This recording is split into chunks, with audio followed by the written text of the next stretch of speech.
નમસ્કાર મિત્રો, સ્વાગત તમારું મારી યુટ્યુબ ચેનલ પિન્ટુ સરકારી અપડેટમાં। આજે આપણે અમદાવાદ મ્યુનિસિપલ કોર્પોરેશન એટલે કે એએમસી દ્વારા બહાર પાડવામાં આવેલી એક ખૂબ જ મોટી અને સાચા અર્થમાં કહો તો એકદમ જોરદાર ભરતી વિશે વાત કરવા જઈ રહ્યા છીએ। આ માહિતી આસિસ્ટન્ટ ફાયરમેનની સીધી ભરતી 2026 વિશે છે। જો તમે સરકારી નોકરીનું સપનું જોઈ રહ્યા છો તો ખરેખર આ તમારા માટે એક ગેમ ચેન્જર સાબિત થઈ શકે છે। તો ચાલો કોઈપણ વિલંબ વિના સીધા જ આ નોટિફિકેશનના હાર્દમાં ઉતરીએ અને બધી જ વિગતો સમજી લઈએ। તો મિત્રો આંકડો છે 172। હા, બિલકુલ સાચું સાંભળ્યું।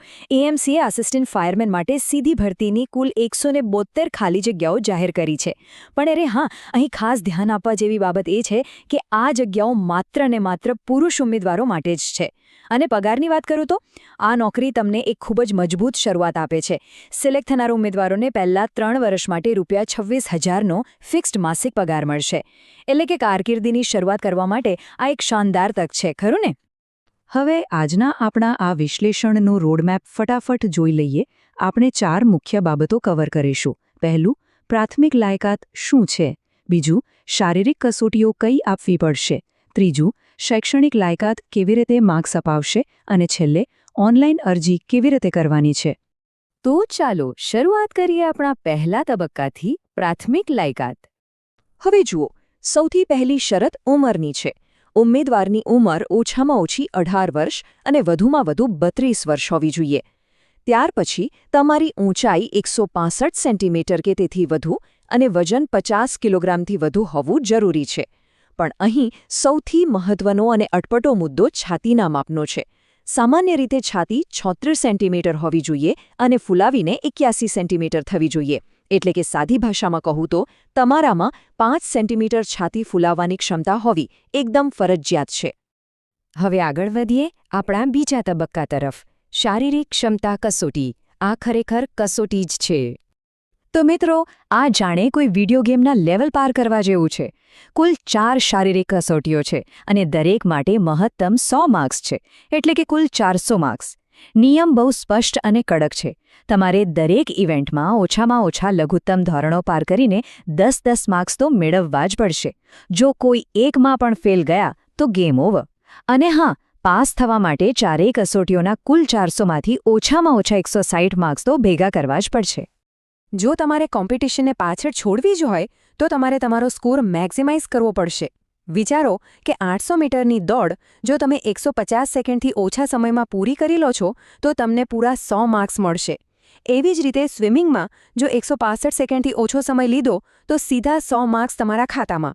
બસ આ જ લક્ષ્યાંક રાખીને મેદાનમાં ઉતરવાનું છે।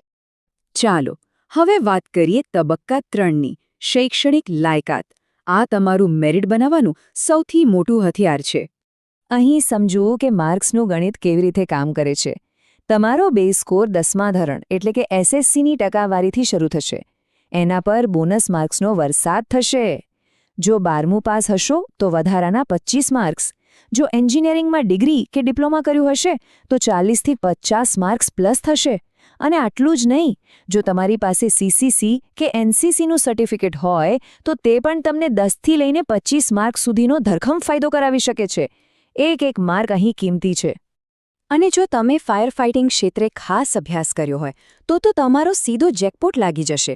સામાન્ય ફાયર ફાઇટિંગ સર્ટિફિકેટ કોર્સ તમને 25 માર્ક્સ આપશે, પણ જો તમારી પાસે ફાયર ટેકનોલોજીમાં ડિપ્લોમા છે તો એ સીધા 75 માર્ક્સ અપાવશે। અને જો ડિગ્રી હોય તો પૂરા 100 માર્ક્સ। વિશિષ્ટ શિક્ષણ કેવી રીતે મેરિટમાં તમારો રેન્ક અચાનક જ વધારી શકે છે તેનું આ એક ઉત્તમ ઉદાહરણ છે। હવે આપણે પહોંચી ગયા છીએ અંતિમ અને સૌથી મહત્વના તબક્કે, ઓનલાઈન અરજી પ્રક્રિયા। સૌથી પહેલાં તો કેલેન્ડરમાં આ તારીખ નોંધી લો।